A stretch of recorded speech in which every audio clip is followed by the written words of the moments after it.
Assalamualaikum warahmatullahi wabarakatuh. Halo teman-teman semua, selamat datang kembali di channel Omega Trader System, yaitu channel yang membahas mengenai analisa, rekomendasi, dan hal lainnya yang berkaitan dengan dunia investasi di bursa saham. Sebelum kita lanjut, tidak ada salahnya bagi teman-teman semua untuk terus mendukung channel ini dengan cara like, komen, dan share video ini, serta jangan lupa juga subscribe channel ini dan nyalakan loncengnya agar kamu semua selalu update video terbaru dari Omega Trader System. Nah, hari ini kita akan membahas mengenai salah satu emiten yang cukup baik menurut saya, yaitu bernama Cikarang Listrindo Tbk atau dengan kode sahamnya bernama Power ya. Jika kita lihat dari profil dari perusahaan ini, di mana PT Cikarang Listrindo Tbk ini didirikan pada tanggal 28 Juli 1990 dan melantai di bursa saham pada 14 Juni 2016. Jadi masih berumur sekitar 4 atau 5 tahun. Kemudian PT Cikarang Listrindo Tbk memiliki visi untuk menjadi produsen listrik berkelas dunia dengan sektor utamanya yaitu sektor infrastruktur, utilitas, dan transportasi. Kemudian kegiatan utamanya meliputi kegiatan industri, pusat pembangkit tenaga listrik, pemasaran, perindistribusian tenaga listrik, dan agen.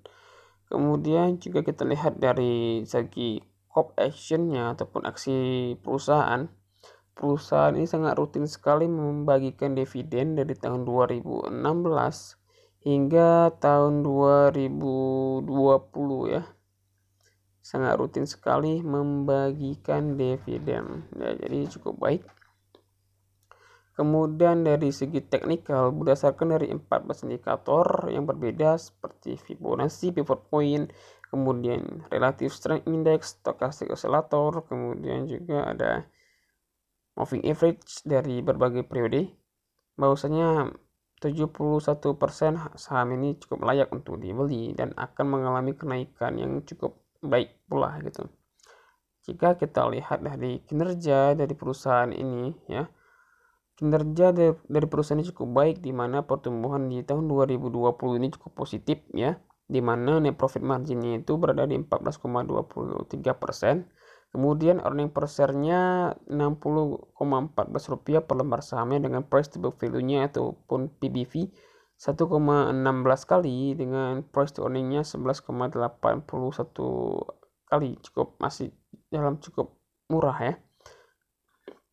Kemudian dari segi hutang jangka pendeknya cukup dapat diatasi sangat mudah oleh perusahaan ini, tidak terlalu mengikat. Kemudian hutang jangka panjangnya juga tidak terlalu berpengaruh bagi kinerja perusahaan, dan dividen yield-nya cukup besar di tahun 2020 ini, yaitu sebesar 8,24% ya.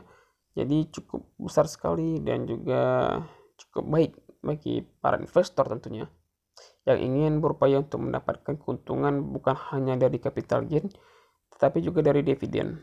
Kemudian jika kita lihat dari segi order booknya antara permintaan dan penawarannya masih cukup stabil ya, jadi masih cukup liquid, dimana kita bisa menjual saham yang kita miliki dan selalu ada pembeli untuk membeli saham yang kita jual gitu.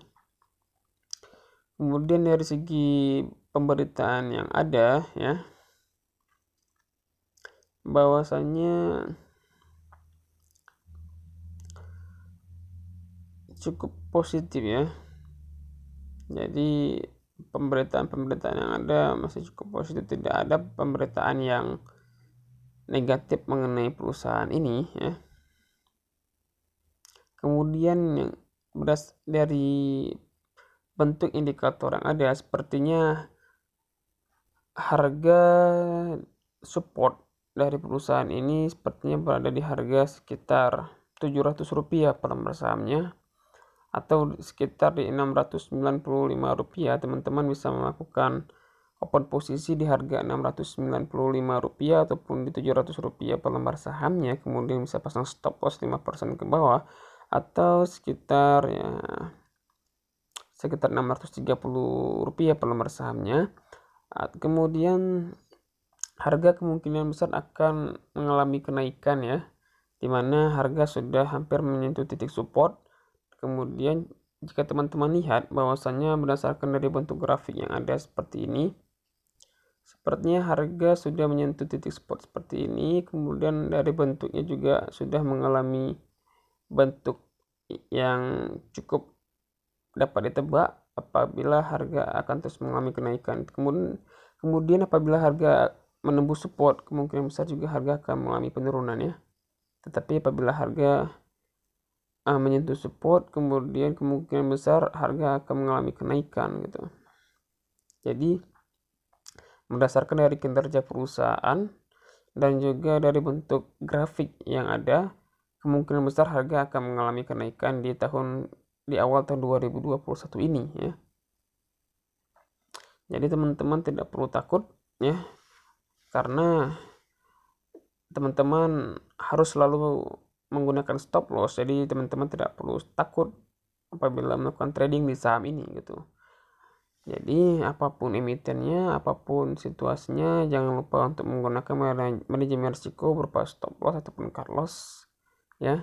Apabila harga sudah mengalami penurunan sebesar 5%, teman-teman bisa mengambil take profit sekitar 5 sampai dengan 8% di saham ini apabila harga mengalami kenaikan ya. Sangat mudah ditebak sekali ya, bahwasanya harga sudah hampir menyentuh support, dan kemudian harga kemungkinan besar akan mengalami kenaikan berdasarkan dari kinerja perusahaan dan juga berdasarkan dari bentuk grafik yang ada. Oke teman-teman ya. Kemudian yang terakhir, berdasarkan di harga di awal tahun 2021, di awal tahun 2020 ya, harga berada di harga 1.000 ataupun Rp965 per lembar sahamnya. Berarti kemungkinan besar harga akan kembali menyentuh di awal tahun 2020 ya, dimana harga akan mengalami kenaikan yang cukup signifikan, yaitu sekitar 250 poin ataupun ada sekitar 20 sampai 25% lagi.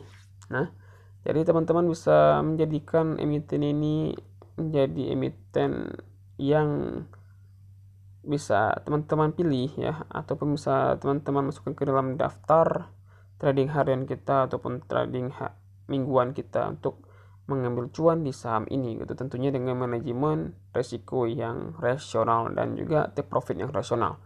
Oke teman-teman semua, jangan lupa untuk like dan komen, kemudian subscribe ya, agar saya selalu semangat untuk membuat video selanjutnya. Jadi saya akhiri sampai di sini saja. Saya ucapkan terima kasih sebelumnya kepada teman-teman semua yang selalu aktif memberikan komentar dan juga memberikan saran ya. Saya mohon maaf atas segala kekurangan. Saya akhiri. Assalamualaikum warahmatullahi wabarakatuh.